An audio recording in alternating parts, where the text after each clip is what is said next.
3 वर्षांच्या चिमुरडीवरती अत्याचार करून तिला मारून टाकण्यात आलं. आणि हे कृत्य कुणी केलं तर ज्या वयाचे आपले आजोबा असतात ना, त्या वयाच्या माणसानी, म्हणजेच 65 वर्षांच्या माणसानी, ज्याचं नाव आहे कांबळे.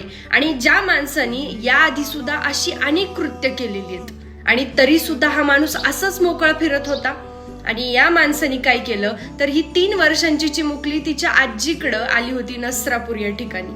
आणि आजीकडं सुट्ट्यांमध्ये आलेली असताना फक्त 5 मिनिटांसाठी ती खाली आली आणि या माणसानं तिला गोठ्यातलं वासरू दाखवण्यासाठी तिला घेऊन गेला आणि तिथंच त्या गोठ्यात तिला अत्याचार केला, तिला दगडाने ठेचून तिची हत्या केली आणि त्यानंतर कुणाला कळू नये ना म्हणून शेणाखाली तिला गाडून ठेवली. किती प्रचंड वेदना झाल्या असतील.